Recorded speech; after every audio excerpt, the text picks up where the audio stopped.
¿Qué onda, chiquitines? Espero estén muy chido. Soy Alejandro Chávez y quiero darles la bienvenida a Impulsarte Podcast. Un podcast dedicado al fácil entendimiento del arte, pláticas divertidas con personas que yo considero que son excelentes artistas y mejores seres humanos. Y pues nada, espero lo disfruten.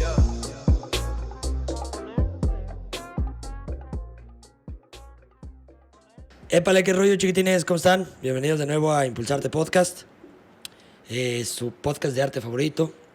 El día de hoy me encuentro con una persona muy chida, talentosísimo, queretano, gran artista. Y voy a empezar este programa con una frase que le gusta mucho. Uno no alcanza la iluminación fantaseando sobre la luz, sino haciendo consciente la oscuridad. Lo que no se hace consciente se manifiesta en nuestras vidas como destino. Carl Jung. ¿Sí o no? Sí, está bueno. Gran frase. ¿Qué pex, mi Osiel? ¿Cómo estás? Osiel Guerrero. Bien, muy bien, Alex. Buena tarde y a todos los que nos escuchan. ¿Qué rollo, Master? Platícame un poquito de ti. ¿Cómo empieza tu carrera artística? ¿Dónde nacen las primeras manifestaciones del dibujo y querer dedicarte a esto de lleno? Híjoles, pues es que yo creo que todos de niños dibujamos desde muy pequeños. Yo pues tengo memorias de en la primaria hacer el típico Goku, pues las caricaturas, ¿no? Y creo que había muchas personas con las que te vas como comunicando a partir del dibujo, de hacer pequeñas cositas, pero pues nunca lo tomé como algo más allá de un pasatiempo, pues está bonito, pero nunca tuve como un acercamiento real a una galería, o sea, visitarla o algún museo. Creo que mi mamá una vez nos llevó al museo, pero que está por Del Sol, el de historia, el regional. Uh-huh. Y pues eso fue como lo más cercano que tuve, ¿no? A un museo. Y pues no hay tanto ahí como, pues, podríamos decir, arte contemporáneo. O sea, pues están ahí unas momias o cañones, sí, no sé. así como algo más histórico que... Ajá, sí, entonces, pues siempre me gustó dibujar lo que tenía a la mano. Me gustaba cómo quedaba, cómo se veía, pero pues nunca lo tomé muy en serio. Yo creo que ya hasta la preparatoria había un taller de artes plásticas y ahí la maestra... pues la maestra es mamá de Dafne, sí. ¿De Dafne Bonilla? Dafne Bonilla. Saludos. Ajá. A Dafne. Sí, saludos. Y a su mamá, que fue la que como que me indujo esta espinita. Yo me metí ahí a dibujar porque pues, me quedaba más tarde para quedarme con mi novia en ese entonces, ¿no? Y pasar el tiempo en lo que ella salía. Y tomaba este taller y me ponía ahí a dibujar pues, algunos colores, cosas muy sencillas. Y esta maestra pues, empezó como a ver algo, ¿no? Me dijo, pues es que sí, viene aquí mucha gente que dibuja y le gusta, pero como que sí se nota algo diferente en lo que estás haciendo. Y yo, bueno, pues está interesante, ¿no? Uh-huh. En ese momento no sabía ni siquiera si iba a seguir estudiando, si iba a hacer otra cosa, menos que iba a estudiar. Entonces, uh-huh. Eso fue como lo más cercano que tuve a una iniciación artística. Más que nada platicando con la maestra, más que dibujando, porque pues, a veces no hacía nada más me quedaba ya a platicar con ella. Una vez nos dio un espacio para pintar un mural, que creo que todavía sigue ahí. ¿Sí? Sí. Ya de ahí surgió creo que es un rostro, un busto. Ya desde lo primero que hacía, yo creo que ya estaba esa huella. Y y pues ya de ahí saliendo, pues ya empecé a tener como más la inquietud de... Pues, ¿de qué se trata esto? ¿Qué puedo hacer? ¿A qué me puedo dedicar? Y me metí a estudiar una como carrera técnica muy chafa de computación en diseño gráfico. Muy chafa. Sí, no, pues era así como Corel Draw, las herramientas básicas, ¿no? Y ya de ahí me surgió la inquietud de entrar a diseño gráfico, a Bellas Artes. Uh-huh. Pero pues yo no tenía idea de las plásticas, ¿eh? O sea, era como... O sea, primero era diseño y después ya se cambió. Sí, o sea, yo entré con la idea de diseño. Ajá. Y pues como vas en el tronco común, empecé a ver las materias de dibujo, de pintura, o sea, los talleres que llevábamos. Y pues sí dije, no, pues esto es lo que a mí me late. Y algo que se me grabó mucho era que siempre como platicando con mis compañeros, yo les decía, no, pues es que de las plásticas te mueres de hambre, ¿no? Y esa como idea general Okay. que hay cultural. Y después ya cuando decidí cambiarme a plásticas, de hecho lo decidí el día que llegan, bueno, en ese entonces llegaban con un papelito y te decían, aquí escribes si vas para plásticas o a diseño gráfico, ¿no? Y yo todavía no tenía una idea segura y hasta ese momento me decidí y le puse plásticas. Entonces, pues ya con mis amigos platicando yo les decía, sí, me voy a morir de hambre, pero haciendo lo que me gusta, ¿no? Esa fue como la forma en la que yo me convencí de las plásticas. Uh-huh. Y ya de ahí para acá, pues ya es como otra historia. Otra ¿no? historia. Oye, y entrando una vez a Bellas Artes, que sí fue mucho reto por ejemplo, el hacer tu propedéutico y poder entrar, o si te lamentaste así la de primer jalón y vámonos. No, pues de hecho hice 2 veces el propedéutico. La primera vez no quedé. Ok. O sea, sí quedé como en lo que era la parte de plásticas, en lo que te ponían a pintar, a dibujar. O sea, ahí no hubo ningún problema.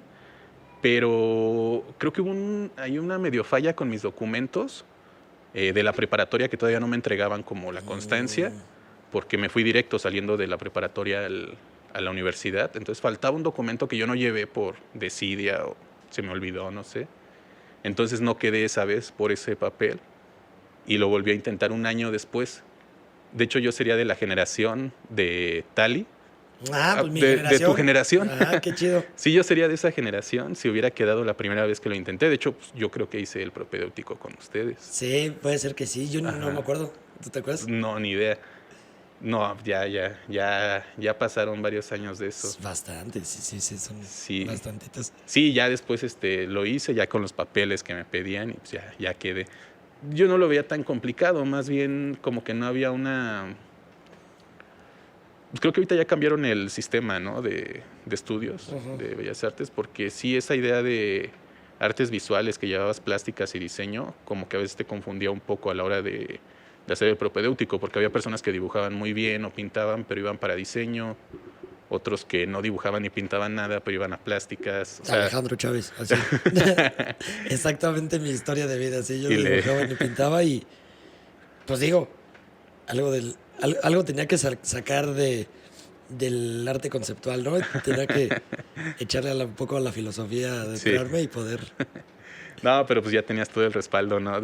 O sea, no de paros, sino que pues, te podían orientar ciertas personas que conocías, me imagino. Sí, pero digo, ¿estás de acuerdo que entras a un propedéutico en el que pues es echarle de tu... Sí. O sea, es tu cosecha, ¿no? Tú tener que dibujar, tener que hacer tus líneas, tener que... Yo la verdad, los primeros semestres la viví, o sea, muy cabrón, porque así fue como de, híjole, ¿cómo lo voy a hacer? Porque te había tomado clases, sí había tomado clases de pintura, por ejemplo, con Ramsés. Ok. Pero ya teníamos una idea de pintura. Ajá. Pero, por ejemplo, de dibujo, o sea, sí fue como, híjole, ¿cómo le voy a hacer? Ajá. Pero yo creo que tiene mucho que ver también la parte teórica en la que le echas, ¿no? Sí, no, y yo conozco o he sabido de muchas personas con muy buenas habilidades técnicas que no están en la academia, o sea, es como muy variable, ¿no? Parte del porcentaje que te da como el Excova y que ya son como conocimientos generales y todo eso, pues, yo creo que hay un sistema de selección, si no raro, sí algo extraño, ¿no? Como en qué se basan para decir quién sí está apto para irse a estudiar plásticas, ¿no? Ajá. Yo creo que en todos lados debe de ser así de complicado. Pues sí, digo, yo creo que como estaban los porcentajes, se supone que era como 50, 40-10, porque también contaba el psicométrico. Hijo. ¿No? Y ahí sí fue como de, híjole. Yo creo que ahí todos pasaron así como de, bueno, ok, dentro de su locura pueden entrar. O estás lo suficientemente loco o no lo estás, ¿no? Sí, ajá, ¿qué tanto es lo que tienes en la cabeza para poder ser un buen artista plástico? Sí, pasaron ahí. Me acuerdo de un drama cuando yo fui por mis resultados, la vez que sí quedé, una chava estaba así hecha loca, o sea, gritando y llorando, porque no lo habían aceptado por el psicométrico, que sí traía como ahí algunos pedillos que sí se intensificaban por medio de pues esta interiorización que tienes en el arte, pues que sí le iba a terminar afectando más de lo que estaba. Entonces le dijeron, ¿sabes qué? ¿No estás apta? No, pues la chava se puso ahora sí que como loca. Pues es que debe de ser difícil. Imagínate que si estás buscando una forma de canalizar también tu locura, entre comillas, Ajá. y la puedes canalizar a través del arte, por ejemplo, y cualquiera de sus facetas, ¿no?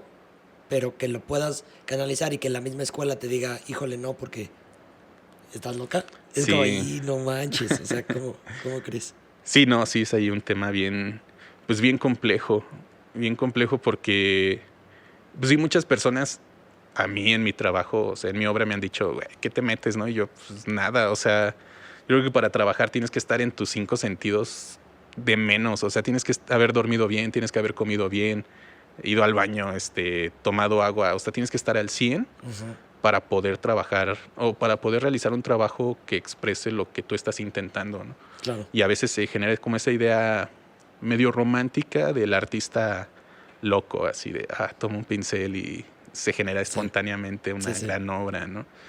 Creo que ahí sí hay como un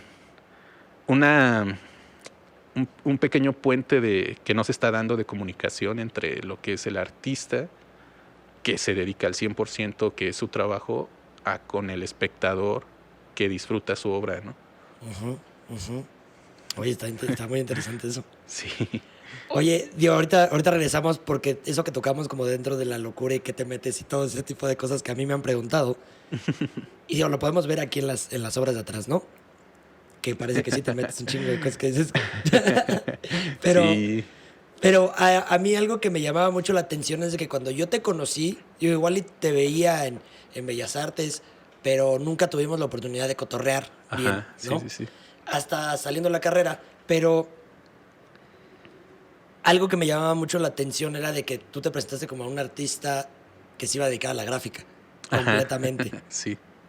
¿Qué fue lo que llamaba la atención de la gráfica? O sea, ¿qué era lo que tú sentías que te atraía?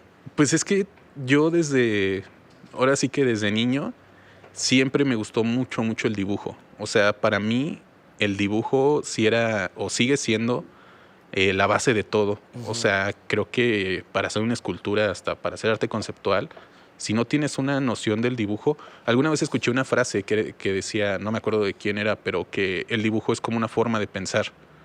O sea, cuando estás dibujando estás pensando de una forma diferente al que la hace cualquier otra persona, ¿no? Okay. O sea, es como una forma diferente de resolver problemas. Entonces, yo me clavé mucho, mucho con el dibujo. En toda la carrera era lo único que me importaba. Dibujé muchísimo con modelo. Me sigue gustando mucho dibujar con modelo. Para mí es lo más básico. Es como el corredor que va a las Olimpiadas o el boxeador. Siempre tienen que el ejercicio, ¿no? Siempre mantener como una condición. Para mí el dibujar es mantener esa condición para el artista. O sea, vayas a pintar o vayas a esculpir o vayas a hacer lo que sea. Entonces, para mí la gráfica era como esa expresión del dibujo muy sincera. Okay. O sea, tú haces un grabado y si una línea lo dudas en algún momento en tu cabeza, ya se te fue de lado y para componer eso es imposible, ¿no? Y se va a notar, o sea, igual en un grabado al metal, todo es muy sincero, el acercamiento con los materiales, con cómo reaccionan con los ácidos o a la hora de que haces una impresión, ahí se va a ver si estuvo bien o estuvo mal, ¿no? Entonces, a mí siempre... Rápido, un paréntesis, porque luego hay gente que piensa que los ácidos, porque sí es... o sea, que no tienen ni idea del arte y cómo trabaja. Okay. El ácido es para ser grabado. Sí, es un ácido corrosivo que ataca en ciertas partes de una lámina que se utiliza para grabado, puede ser de cobre, de lámina negra y otros materiales, y el ácido corroe esa parte generando unos surcos, que es donde se va a encharcar la tinta con la que se va a imprimir y se va a pasar al papel. Ese es el ácido. Ese es el ácido, sí, porque luego van a decir, no, que no te metías nada de eso. Yo ya ventaneándome bien duro, ¿no? Sí, tú solito. Sí, ¿no? Entonces, bueno, para mí, con esa como obsesión con el dibujo y con esta como búsqueda de una honestidad en el trabajo, porque yo decía, es que en la pintura, si te equivocas, pues le avientas una plasta encima y lo tapas, ¿no? Y al final tienes como un bonche de capas de pintura que no son lo que estaba ahí en un principio. O sea, como visibles los errores. Ajá, o más bien se tapan y puedes seguir trabajando si te equivocas. Entonces no es tan honesto. O en ese tiempo para mí, en cómo percibía el arte, no era tan honesto, ¿no? Y bueno, ahorita, por ejemplo, en mi trabajo, en algunas partes dejo todavía el dibujo de fondo. Digo, ya eso es como un trip personal.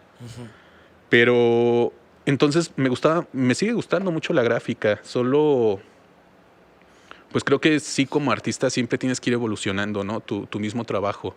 Yo no podría estar ahorita haciendo grabado y lo puedo volver a hacer, o sea, no tengo ningún problema, pero la búsqueda te vas haciendo preguntas y preguntas y preguntas, y entonces en algún momento me dije, ¿qué pasará si esto le meto color, no? Porque de hecho mi primer serie de dibujo que expuse aquí en Impulso, pues era negro sobre blanco. Entonces era todavía de la tradición completamente del grabado, ¿no? Y todavía después de eso hice mucho grabado, mucho linóleo, madera. Entonces, las preguntas van surgiendo y van cuestionándote como artista qué puedes seguir haciendo. Y a eso me llevó más hacia la pintura. No sé, o sea, hay como muchas aristas, pero ahorita estoy feliz con lo que estoy haciendo, ¿no? Y se ve, porque todo lo que estás produciendo se ve que, o sea, que sí hay, aparte de un adentramiento introspectivo, yo creo que también se ve la forma de cómo disfrutas en el trazo. Sí. O sea, porque son trazos muy libres, pero muy concisos. Sí. ¿No? Y es algo que está muy, muy chido. Pero bueno, no te adelantes. Una vez que terminas la carrera, te sigue fascinando el grabado y te vas a hacer una residencia a la Ceiba Gráfica.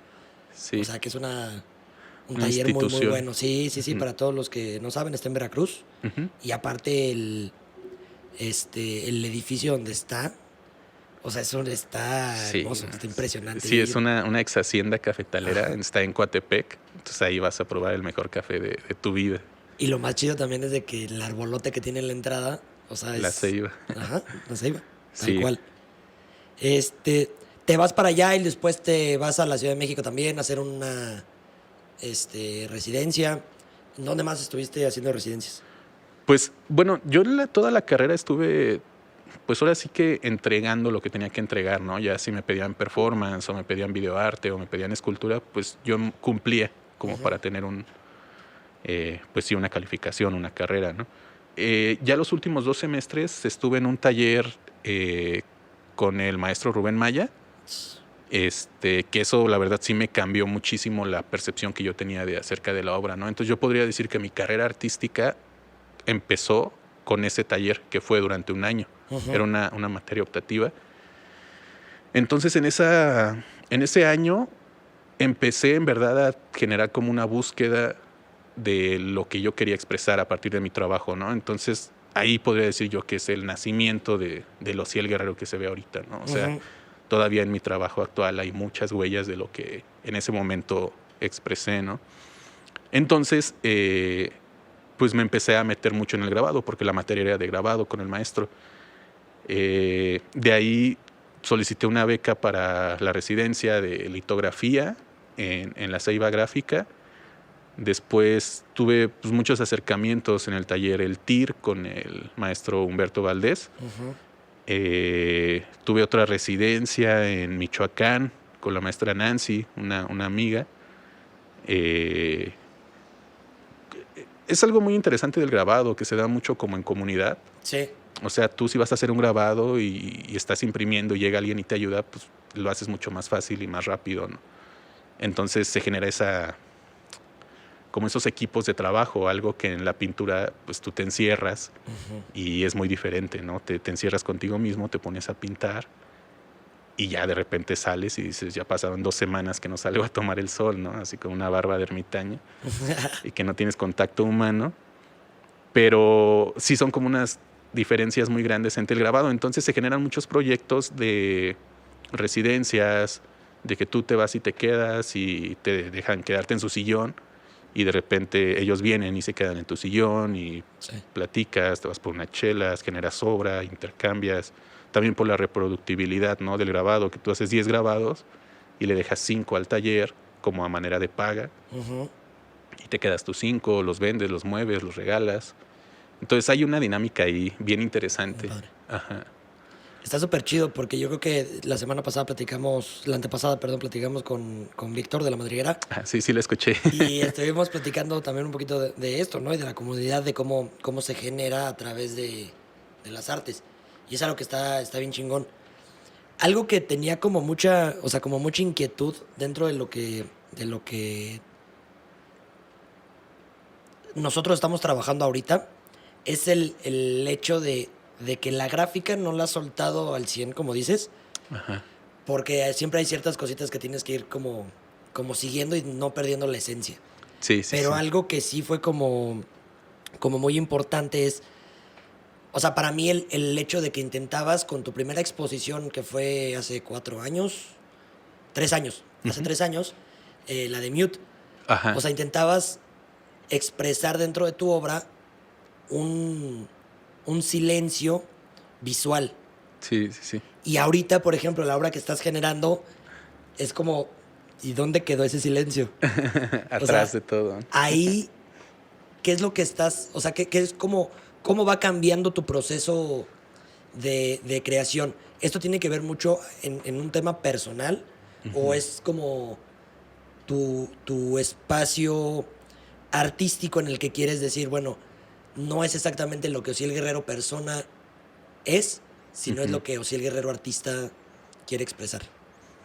Sí, pues yo creo que es muy interesante porque al final yo no me guío tanto por las técnicas en sí, o sea, como de hacer grabado por el grabado, ¿no? De generar un grabado técnicamente perfecto. Al final yo todas las técnicas las utilizo, las que conozco las utilizo como un medio para llegar a... yo intento, y esto sí suena tal vez muy romántico, pero sí intento entenderme a través de mi trabajo. O sea, yo nunca hago bocetos, ¿no? O sea, no soy de una persona que haga bocetos, porque me gusta que el mismo trabajo me vaya como pidiendo, y ahora qué necesita, ¿no? Ahora qué le meto para complementarlo, para equilibrarlo, ahora qué color, ahora qué forma. Entonces,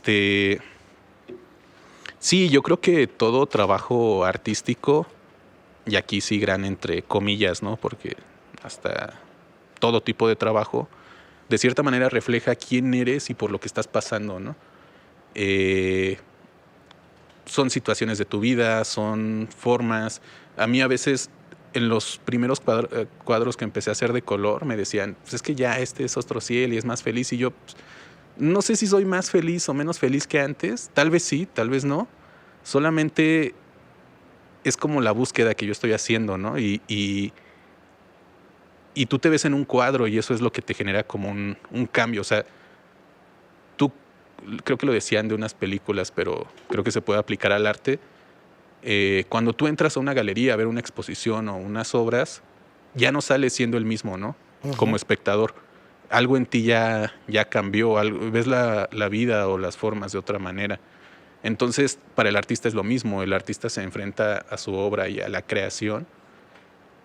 Y tal vez tengas una idea, un concepto, ¿no? Y dices, en esta serie voy a hablar sobre la tristeza, ¿no? Pero ponle de que los primeros 2 cuadros, pues sí te salgan así como lo que tú querías, y una cara triste y unas lagrimitas ahí, clichés, ¿no? Pero al final, cuando tú tienes que producir y producir y producir, la misma obra va sacando de ti cosas que aunque tú no quieras, van a estar ahí, ¿no? Entonces, pues si la obra es oscura, o sea, yo he conocido artistas que tienen una obra súper oscura y platicas con ellos y son un pan. Sí, o sea, sí, nada que ver con... Ajá, súper tranquilos, a gusto, felices. O sea, yo creo que sí refleja la obra al artista, pero también refleja mucho al espectador. Sí. Y luego te dice más del espectador lo que están viendo. Porque pues a mí de repente, de las cosas que más me gustan como artista es cuando llegan en una exposición o en la calle o amigos y te dicen, oye, es que yo vi aquí esto y yo digo, yo nunca hubiera pensado en eso cuando lo estaba haciendo o no era mi intención. Entonces, es bien interesante lo que la gente puede ver en tu trabajo más que lo que tú quisiste decir en él, ¿no? Sí, y de hecho era algo de lo que tenía preparado para preguntarte, porque siempre en todas tus exposiciones hemos platicado, ¿no? Antes de empezar, siempre es como de, o cuando estamos viendo lo que estás llevando en producción, Ajá. siempre es como, dame un insight de qué es lo que estás haciendo, porque digo, a mí como galerista, pues quieras o no, sí es luego también un poquito necesario tener, pues en realidad, qué es lo que está pasando por tu cabeza. Sí, claro. Para yo también poder entenderlo y decir, ok, bueno, pero vamos a guiar para que el cliente en realidad tenga como la respuesta de lo que ven en la obra. Y Sí, es algo que sí. a ti te gusta siempre. O sea, nunca te gusta como explicar en realidad qué es lo que estás haciendo o ponerle un título al cuadro que lo dé todo. Sí. Siempre te gusta que el coleccionista o la persona que interactúa con tu obra se genere su propio pensamiento. ¿Por qué esta idea de que se lleve así? Pues es que es bien difícil, o sea, yo mismo no podría explicarte un cuadro mío, ¿no? O es que te podría decirte, es que yo lo hice pensando en X cosa y ni siquiera va a ser lo que está ahí, ¿no? Yo, intentando entender mi propio proceso y trabajo, pienso mucho en ideas plásticas, que no son ideas conceptuales. Uh-huh. O sea, yo digo, por ejemplo, quiero ver cómo se ve este color al lado de este. Entonces busco, mezclo hasta que logro ese contraste. Entonces eso es lo que yo llamo como ideas plásticas, que no tienen tanto que ver con una explicación. Y es que sí se le podría dar, o sea, yo podría llegar contigo, con las personas y decirles, no, pues estoy hablando sobre la temporalidad del espacio y la inmortalidad de las ideas del ser humano. Y pues no, o sea... No, pues si les dices eso, se habrá que así como de, ay, güey. Sí, o sea, es que sí podría darle un concepto filosófico y creo que sí, claro. lo tiene. Sí. Sí tiene un trasfondo muy cabrón, pero no soy yo quien para dárselo al espectador, porque al final yo trabajo con la imagen. Entonces me gusta que la imagen, yo la entiendo como un lenguaje en sí mismo, ¿no? Así como tú, de niño, cuando vas a aprender a escribir, te enseñan en el ABC, yo creo, y ya con eso puedes como generar palabras y luego con esas palabras tú puedes generar oraciones o poesía o textos. Yo creo que con el arte es lo mismo, o sea, tú tienes líneas, tienes puntos, tienes colores, manchas, Uh-huh. como si fueran el ABC, y con eso tú generas palabras, conceptos, ideas, pero son ideas plásticas, no ideas, o sea, si yo quisiera hacer filosofía a través de mi pintura, pues mejoraría filosofía y hubiera estudiado filosofía, ¿no? Claro. Pero digo, yo creo que también es parte de la historia el hecho de que las obras lleven un punto también filosófico y un contexto histórico. Sí. O sea, dentro, quieras o no, pues tiene que ver con la filosofía del artista. Uh-huh. Entonces, es padre también que la gente pueda entender un poquito.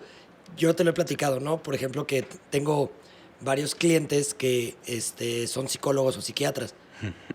Y es bien chido porque ellos son los primeros que le dan como una crítica, o sea, que hasta tiene un punto clínico.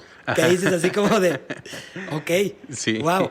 Y a ellos ya no, o sea, no les puedes cambiar la forma, ni siquiera, digo a nadie, ¿no? Pero ellos son los que tienen como ese acercamiento muy, muy fuerte y muy directo. Sí, porque sí, ellos sí. viven con este tipo de pensamientos y tratan como con estas figuras no tan estáticas o tan realistas que por lo regular Ajá. estamos acostumbrados a ver las cosas siempre de una forma que pues tiene que ser realista, ¿no? Porque si no nos da miedo. Ajá, sí, claro, ¿no? Y muchas veces me ha pasado eso, que llegan y me dicen, me da miedo y yo, pues, no es mi intención, o sea, yo no, en ningún momento a la hora de pintar digo, voy a hacer esto lo más tenebroso posible, ¿no? Si no Sí. pondría ahí sangre o tripas, no sé. Hay mucho arte de ese tipo y no creo que el mío sea así. Entonces se me hace bien interesante porque algo te puede generar esas sensaciones, ¿no? O sea, yo trabajo mucho con, en principio, que a mí me genere sensaciones, que a mí me mueva, que a mí me divierta. Yo sí doy muchas gracias a todos los que hacen posible que yo esté trabajando de esto, porque lo disfruto mucho. Yo estoy en mi estudio y a mí mi trabajo me mueve, me emociona, cuando empiezo un cuadro no puedo dejar de pensar en él hasta que lo termino. O sea, estoy acostado, estoy comiendo y estoy pensando cómo resolverlo. Al final son como rompecabezas, como rompecabezas mentales que yo tengo que resolver de cierta manera, ¿no? Hasta qué punto lo terminas, hasta qué punto, de qué forma vas a empezar cuando está el lienzo en blanco. Entonces sí son como retos intelectuales, pero eso es lo que a mí me gusta, que las personas, que una persona tal vez sin estudios, que nunca ha tenido un acercamiento al arte, pueda verlo y le llame la atención. Claro. ¿Por qué le está llamando la atención? O una persona con estudios de psiquiatría, a mí me interesa más lo que ella me pueda decir. Claro, sí, porque igual ya hasta buscas ahí que te diga qué es lo que en realidad está pasando. Sí, una consulta, ¿no? Una consulta, sí, te cambio un cuadro por consultas, ¿no? Sí. Oye, pero fíjate que dentro de lo que dices, ¿no? Del acercamiento con el espectador, ¿cómo es tu primer acercamiento con la obra? O sea, digo, yo he visto cómo, o sea, aquí la gente se acerca, o sea, el 1 a 1, tener el cuadro de frente y verlo sin conocer al artista, sin nada, sin ¿no? el título del cuadro. Nada. Sí. Y que se le quede viendo fijamente al ojo. Ahí es donde ves el primer contacto que tiene el espectador con la obra. Se me hace magnífico. Sí, claro. Es padrísimo. Y hasta me dan ganas de tomarles fotos, pero digo, no, porque no creo que esté bien por el espacio personal. Pero digo, a final de cuentas, algo que... Lo que quiero llegar con esto es, ¿cuál es la forma en la que tú tienes este primer acercamiento con el lienzo en blanco, el papel, lo que sea con lo que vas a trabajar? Uh-huh. ¿Cómo es este primer cara a cara? Pues es que se inicia de muchas formas. Una de ellas, pues, es qué material va a ser, ¿no? Ya el material también te dicta cierta manera de trabajar. Otra es qué serie estás trabajando, en qué momento de tu vida lo estás trabajando, qué es lo que quieres lograr, lo que te decía hace rato de las ideas plásticas. Ahora, ¿cuál es la duda que quieres resolver a partir de la obra, ¿no? O sea, ¿qué duda te ha surgido? Yo creo que en el momento en el que deje de tener dudas, pues ya habré generado el cuadro más magnífico sobre la faz de la Tierra y no creo lograrlo, ¿no? Entonces, sí. Estas van a ser siempre preguntas y preguntas y preguntas más que respuestas. O sea, creo que es eso. Entonces yo me acerco al lienzo con emoción. La verdad, sí me genera mucha emoción el enfrentarme a una nueva obra. Como te decía, estar así en máxima condición física, mental, para poder sacar lo que yo quiera sacar. Y sí es un acercamiento muy padre, muy emocionante. Y hay, o sea, como te decía, hay líneas como qué es lo que estás ahorita trabajando, cómo un cuadro continúa a otro, no precisamente visualmente, pero si uno lo trabajaste, por ejemplo, con amarillos, después a ver qué sucede con los azules, ¿no? O sea, como ideas muy básicas. El formato es muy importante, ¿no? Sí. Tú has visto que ya con estos cuadros más grandes es un discurso completamente diferente a uno de 30 por 30. Y es algo que a mí me gusta mucho porque tú eres de los artistas que... Nosotros, digo, tú lo viste desde el principio, fuimos y somos muy honestos, siempre trabajamos con la mejor forma para que tú como artista puedas generar machín. Sí. Y me acuerdo que cuando empezaste, o sea, siempre querías pintar en pequeño. Sí. Como que todavía te daba el miedo y te decíamos, oye, pero échale un poquito más grande, un poquito más grande. Hasta que en esta ocasión que te dije, ¿sabes qué, Master? Ya le pegaste mucho ahorita a los chiquitos porque te levantaste 40 retratos durante la pandemia. Y la neta, qué chido. Yo creo que eso es algo que se tiene que agradecer a toda la gente que los adquirió, porque es algo padrísimo que durante la pandemia tanto te hayan apoyado a ti como artista, ajá, a que, pues digo, a muchas cosas, ¿no? O sea, que se siguiera generando, a que tú estuvieras en friega dibujando, pintando, pero también tú les ayudas a ellos a generar algo que nunca habían pensado adquirir. Sí. Y yo te lo digo por ejemplo, todos los clientes que yo les dije, oye, ¿sabes qué? Mira, este retrato es padrísimo, chécalo. Y era como de, ay, no manches, órale, bájalo. Ajá. Y así se hicieron. Imagínate, fueron 40 y entre todos los que estaban echándote la mano para poder crecerlo, yo creo que es algo padrísimo. Sí. Pero yo creo que también era necesario que en este punto ya dijeras, ok, se viene Expo nueva, ajá, vamos a darle ahora sí ya a algo grande. El primero que pintaste grande fue el que presentaste en el Museo de Arte Contemporáneo. Sí. Que ese, pues digo, se los voy a poner en la pantalla para que lo vean. Es una pieza muy padre. Y esa trae todavía la línea entre la de Mute y ¿cuál fue la que le siguió de esa? Porque ahorita van 3. Sí, es que ya después, esta yo creo que fue como un puente. Después siguió la de Noise. Que fue en Bow Concept. Uh-huh. Que esa pues, se podría como dividir en 2 partes, que fue lo que hice en pintura y después lo que hice en dibujo. Sí. Pero yo creo que es... Ajá, que vienen siendo como 2 caras de la misma moneda, ¿no? Lo que estaba viviendo en ese momento, porque pintaba un cuadro y de repente para descansar me ponía a dibujar en unos papeles que tenía ahí. Entonces se dieron paralelamente, aunque los veas tú y están completamente diferentes. Sí. Hay una línea conductora temporal, física, ¿no? De descanso. Entonces esa sería como la siguiente serie, pero que es completamente diferente a este cuadro que mencionas. Es que son muchas, yo creo que son muchas variables las que definen qué es lo que va a pasar con un cuadro o hacia dónde se va a dirigir, ¿no? Yo este cuadro lo repinté como 2 veces, porque no me gustaba, y lo hice casi al mismo tiempo de estos 3 cuadros que, ¿te acuerdas el que dice que son de colores? Sí. Que era un amarillo, un rojo y un azul. Sí. Entonces estaba como esa búsqueda, pero todavía no engrasaba la máquina. Pero a ver, porque hubo dos. Uno fue el que nos llevamos a Miami, Ajá. que fueron esos que eran un poquito más grandes. Y hubo otro que fue el primero antes de ese. Más bien ya me acordé. Fue primero, los primeros de color fueron los que todavía pusiste rostros. Sí, no, yo los que me refiero que estuve haciendo al mismo tiempo que esta fueron los que era como una mancha negra. La mancha con el ojo. Ajá, con el ojo. Esas están padrísimas. Y pues, si te fijas, ahí hay mancha, que es como la de este cuadro, la del Museo de Arte Contemporáneo, pero ya hay color. Sí. Entonces estaba como en esa búsqueda, en ese engranaje empezando como a engrasarse. Y ya después de ahí se soltó y vino todo lo de Noise, que ya es color, es mucho más suelto, más pues sí, hay una búsqueda diferente a lo de antes, que podría ser esta línea de Mute, en la que era todavía blanco, con un toque de rojo muy sutil.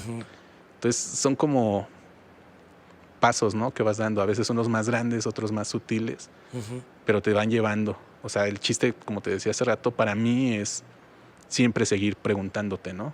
Y hacia dónde te va a llevar eso. Sí, y es que es padre porque es como la vida, ¿no? O sea, si no te preguntas, o sea, de vez en cuando y diario, si no te preguntas qué sigue, pues ahí te quedas. Sí, ¿no? El arte como metáfora de la vida. Sí, no, está chido. Está chido. Ahorita, por ejemplo, que ya estás haciendo esta nueva serie, que ahorita ya entramos al tema. Ok. Se llama Teoría de la Memoria. Sí. Es un título muy chido. Va. ¿Por qué? Pues es que sí estoy, creo yo, evolucionando mucho mi discurso. De hecho, antes tenía la idea de que todos los títulos de mis series eran una sola palabra. Era como un reto, ¿no? Como también era el reto de hacer cosas con puro negro, con un toque de rojo. Después el reto fue como investigar un poco el color.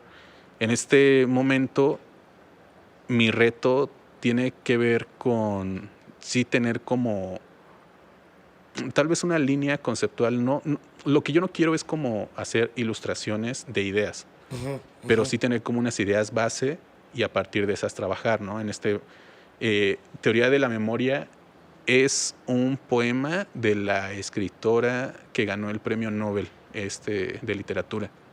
Este último, no me acuerdo cómo se llama. En realidad el poema es, bueno, no diría que malo, pero a mí no me gustó.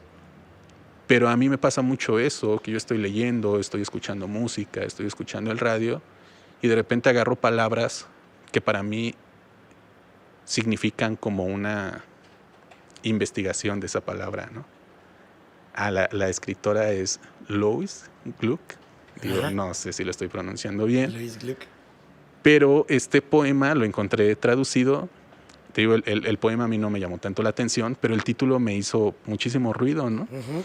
Porque al final sí mucho de mi trabajo refleja lo que estoy haciendo en ese momento, ¿no? En algunos de los cuadros tengo palabras escritas que de repente estoy escuchando el radio, una canción y no le estoy poniendo atención. Es como ruido de fondo. Pero de repente aparece esa palabra que brinca, y pues, agarro el carboncillo y le escribo, ¿no? Sí. Y eso es como crear, no crear, sino indagar nuevos significados dentro del mismo trabajo. Entonces, para mí, teoría de la memoria es un poco lo que estoy haciendo, porque como te decía hace rato, no trabajo ya nunca he trabajado con bocetos. Entonces, se podría decir que estos cuadros son como una indagación visual de lo que es la memoria, pero tampoco es una ilustración de lo que yo creo que es la memoria, ¿no? Claro. Entonces es como desfragmentar un poco ese recuerdo que no alcanzas a recordar completamente, pero que ahí está como rascando un poco tu memoria y dices, me quiero acordar, pero no puedo. Entonces, ¿qué pasaría si todo eso lo pudiéramos como darle imprimir en tu cabeza y saliera una imagen, ¿no? Te saldrían muchos fragmentos, espacios temporales, movimientos, planos. Entonces, no es precisamente lo que yo estoy intentando ilustrar, dimensiones, sí, que de hecho por eso ahorita estoy utilizando mucho el cubo, como ahí medio escondido en algunos cuadros, porque es como esa dimensión, ¿no? O sea, como 2, 3 dimensiones, hacer cosas planas, de repente indagar con una palabra escrita y su significado. Me interesa mucho el significado y el significante en la obra. Sí. O sea, no sé, una palabra ya no es lo mismo si la piensas o la escribes o la lees o se convierte en imagen si está en un cuadro o si está en un libro, ¿no? O sea, es como indagar en eso, pero al final no aterrizar nada. O sea, no quiero dar una explicación a través de mi trabajo de lo que yo creo que es la memoria. Por eso es como una teoría solamente, es como una investigación, como un método científico aplicado a la pintura, ¿no? Está padrísimo. Yo creo que es algo que todos tienen que darse el tiempo. Ya les platicaremos. Ahora en diciembre se va a presentar una exposición. Aquí pusimos unas cuantas de las obras para que más o menos se den una idea y para que vean. Yo creo que de las mías, mi favorita es esta que está acá atrás de mí. Esta y de acá.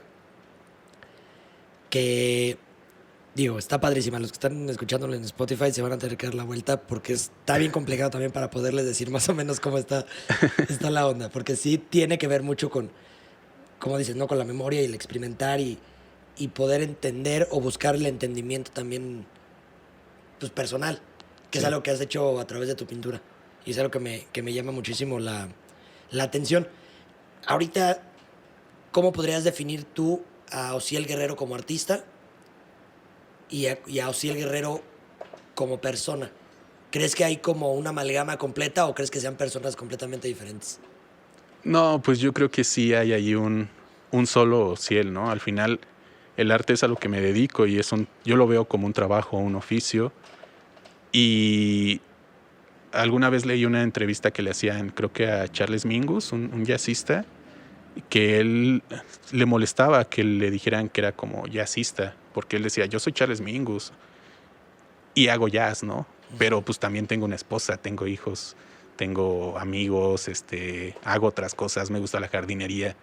Entonces, sí, el arte es algo que hago, pero no me gusta definirme por eso. Okay. O sea, como ir por la calle así con una boinita, y sin ofender a los que usan una boinita. Pero qué bueno que no me la puse hoy. No, digo, es como hay un chistecillo local. No,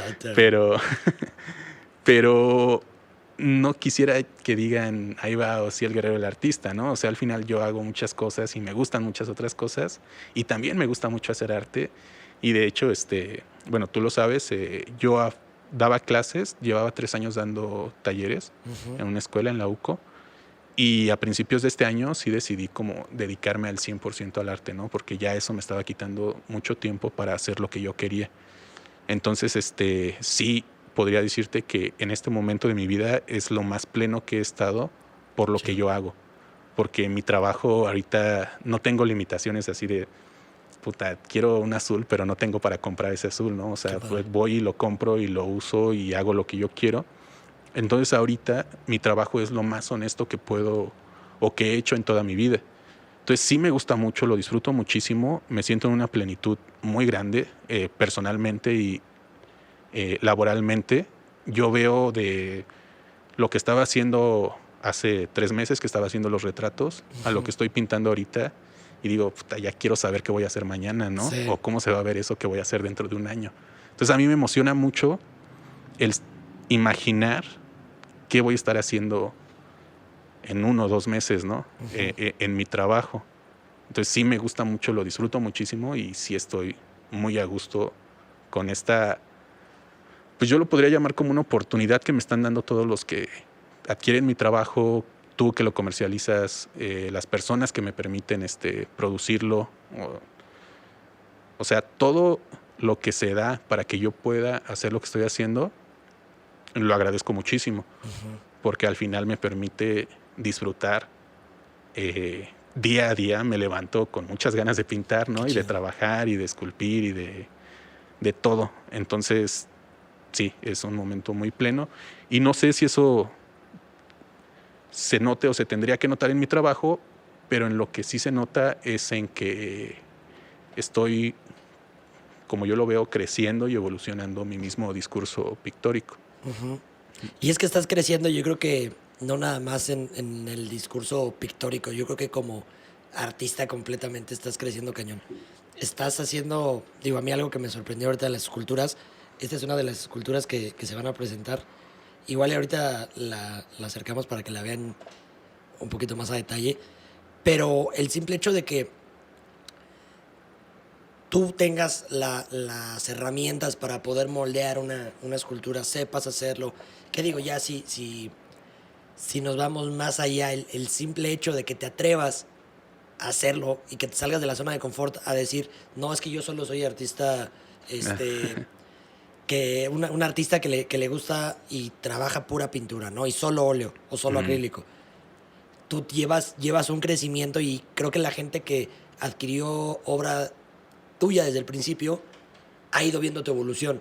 Sí. Y es algo que yo creo que llama muchísimo la atención más que el hecho de vender.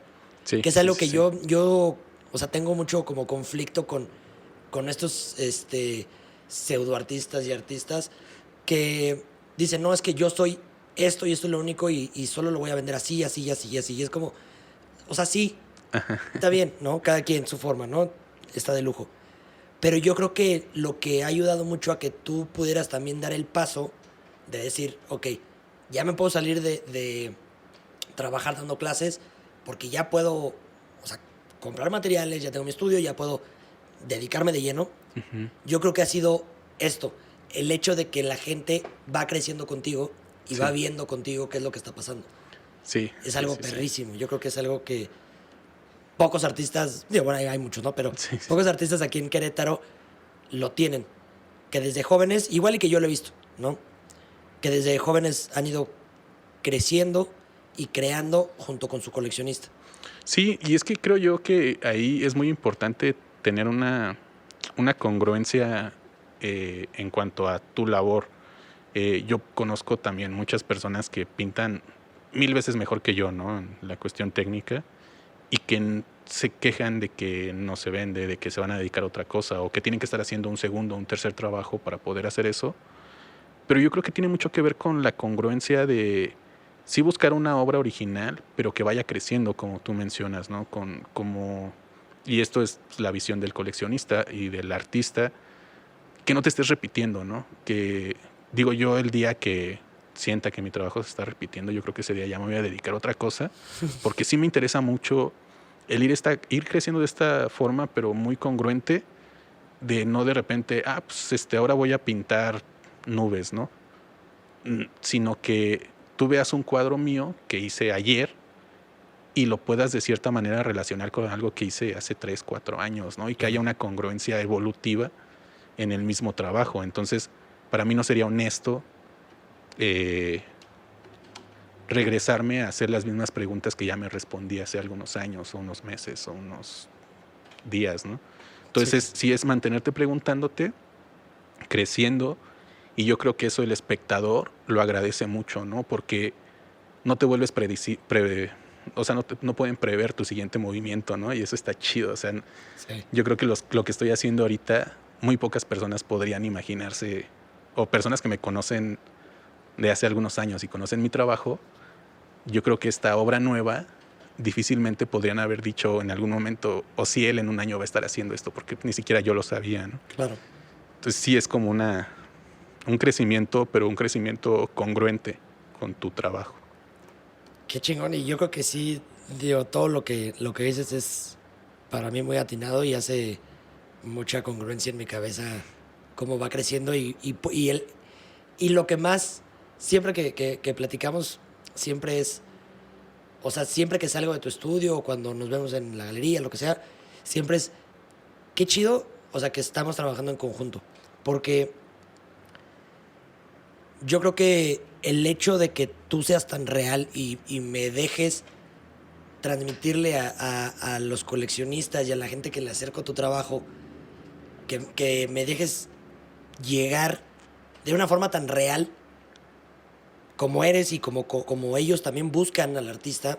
Ajá. Muchos sí son como muy de lo visual, ¿no? El hecho de que es que no combina con mi... ¿Te acuerdas que lo platicábamos? Que era, sí. no combina con mi sillón. Y es como de... Pues cambia de sillón. Cambia de sillón. O sea, ahí yo creo que la obra tiene que combinar sí, claro. con lo que vas comprando, ¿no? Sí.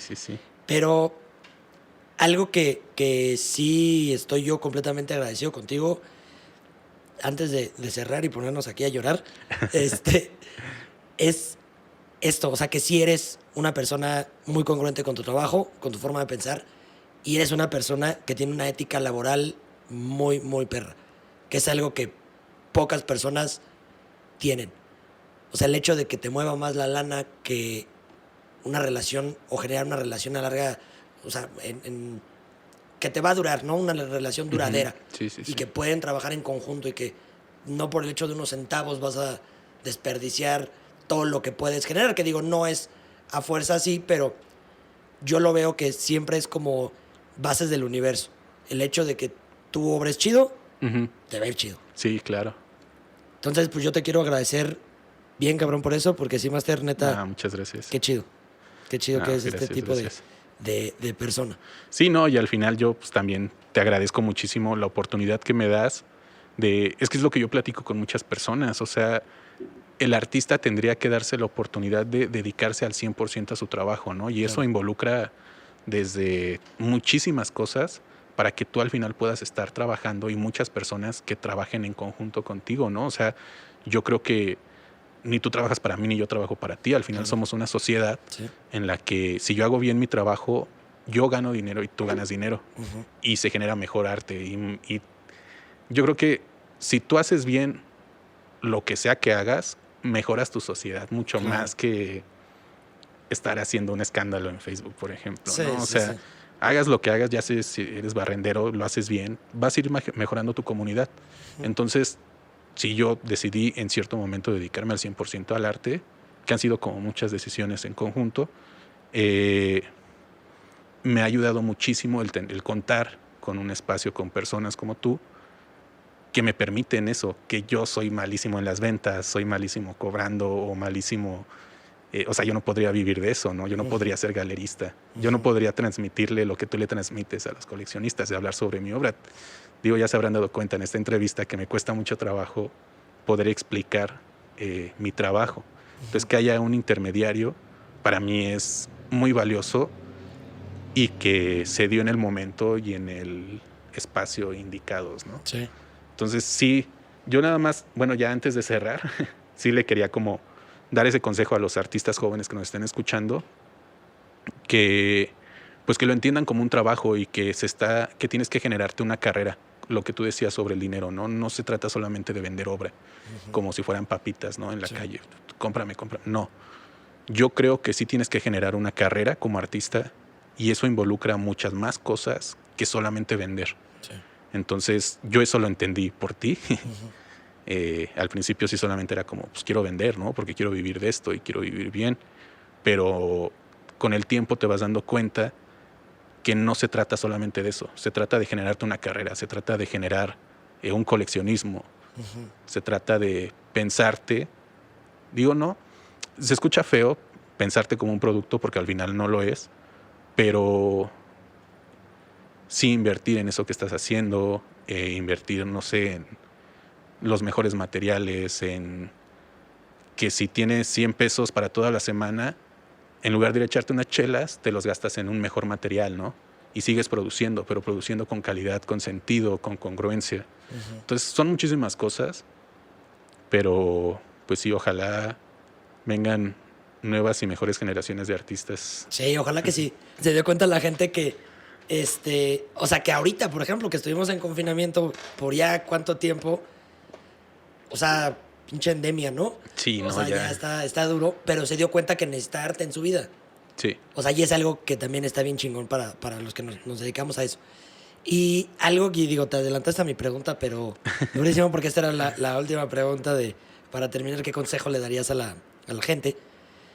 Bueno, a los chavos más bien, para superarlo. ¿Ya lo dijiste? Sí. Ahora sí, esta es la sección que ya terminamos con este rollo. Una sección de preguntas. Y vamos a, porque a veces sí escogieron varias, pero vamos a escoger unas muy chidas. Ok, va. Fíjate. ¿Por qué no crees relevante retratar a alguien conocido en tu obra? Por ejemplo, familiares. Pues sí lo haría, pero con el entendimiento de que es un retrato y que no es una obra personal, porque al final yo en mi obra no retrato personas, creo más personajes. Uh-huh. Entonces pues, no tendría sentido. Ok. ¿Usas tu obra para recordar? No, más para entender. Ok. ¿Has tenido bloqueos creativos? ¿Cuál ha sido el peor? O sea, en caso de que tú sí has tenido. No creo que existan, porque tampoco creo en la creatividad o no creo en el genio artístico, no creo en muchas cosas de la romantización del artista o del arte. Yo creo que si trabajas, a mí lo que me pasa es que ustedes ven aquí un cuadro, pero en mi estudio hay 10 que no se lograron, ¿no? O 10 ideas que no llegaron a ser un cuadro. Entonces, no son bloqueos, es trabajar y trabajar y te vas a encontrar con que tienes que trabajar más para llegar a un cuadro. Uh-huh. Si no romanticen. No romanticen, chavos, por favor. Chavos, pero no también romanticen. Pero también tú te vas así al extremo, yo no creo en... usas... no, esa ya fue. ¿Cuándo es necesario un autorretrato? ¿Cuándo es necesario un autorretrato? Ajá. Pues, no sé, es que un autorretrato puede ser una canción con la que te identifiques, una película, una pintura. O sea, creo que un autorretrato no tiene que ser una pintura de ti mismo. ¿O se refieren a un retrato mío? Pues es que no sé, ya ves que son las madritas de las preguntas. Entonces, pues yo me imagino que igual puede ser un retrato tuyo. Vamos a contestar las dos. Sí, ya pues, contestaste una, la del que puede ser cualquier cosa. Sí, no, pues sería lo mismo. O sea, yo no retrato personas en mi trabajo, retrato o creo personajes en ciertas situaciones. Y creo que podría decirse que dentro de esa creación podría ser un retrato. Pues todos son autorretratos, ¿no? Al final. Sí, lo que hablábamos hace rato, al final toda la obra refleja al artista. Ya ven, con más razón, neta, vayan a verla. Les vamos a decir exactamente dónde va a estar. Va a ser una galería que está por abrir. Va a ser en diciembre. Y una de las piezas que están perrísimas es esta. Déjame le pongo la otra cámara.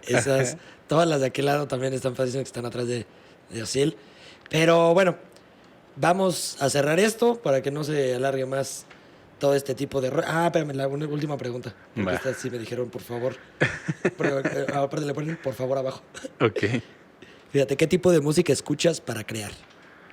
Uy, esa es una que nos podríamos aventar otra hora. Pues me cuesta mucho trabajo crear con solo música.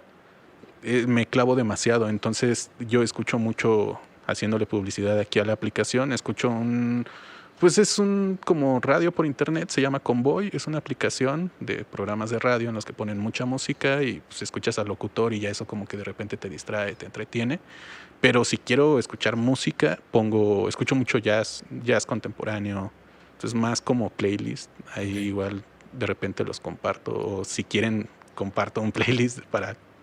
Sí tengo uno que se llama Música para Pintar. Bueno, sería lo que te iba a decir, o sea, si tienes uno estaría chido que lo compartiéramos el día que salga el martes, lo compartimos, lo ponemos ahí para que la gente que lo esté escuchando diga, mira, vamos a poner música para pintar. Ajá, o playlist de música para ver un cuadro, ¿no? Para visitar una exposición. Órale, eso estaría interesante. Eso estaría bien interesante que se hiciera. Pero bueno, ya no les vamos a dar más ideas para que no lo hagan ustedes. Ok, no nos roben el concepto. Para que eso salga acá del máster. Yeah. Pues Meciel, muchísimas gracias por haber venido. ¿Dónde te encuentran en redes sociales? ¿Qué rollo? ¿Qué viene? Échate tu comercial.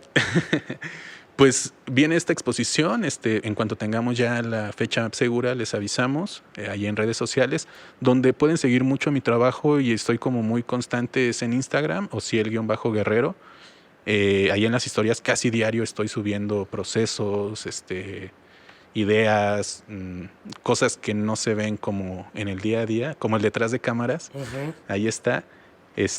Pues Instagram, sí, porque Facebook ya lo estoy haciendo como más personal, entonces Instagram me gusta mucho por la forma en la que pues, puedes subir historias, puedes subir obras, y ahí pues, si algo les gusta, compártalo con sus amigos, denle like, follow. Todo lo que se tiene que, todo lo que se tiene que decir y todo hacer el speech. para que le hagan. Pues qué chingón, gracias por venir, Master. Hoy se patrocinó nada más Impulso Galería. Y yo le quiero mandar un saludo a mi primo, porque ese güey lo escucha cada que sale y siempre me dice, güey, mándame saludos y siempre se me olvida. Siempre se me olvida. Bien, Manuel Campuzano, carnal, chido. Saludos. A mí me pueden seguir como @AlejandroCH en Instagram, Alejandro Chávez Facebook y @ImpulsartePodcast en Instagram. Ese deberían de darle follow, compartir, like y darle para todo, para que crezca, porque la idea de esto, más que otra cosa, es de que la gente pueda entender y que tengan el entendimiento un poquito más cercano al arte, con pláticas de los artistas y que con personas que, aparte de que son muy buenos artistas, son personas muy chidas. Entonces aquí no vas a ver una persona que sea pasada de lanza. Lo sacamos. Neta, lo sacamos de aquí y lo bloqueamos y no, la neta, pues ni siquiera lo voy a invitar. Bien, entonces, pero pues nada, chido. Muchísimas gracias y ahí la ven. Cuídense.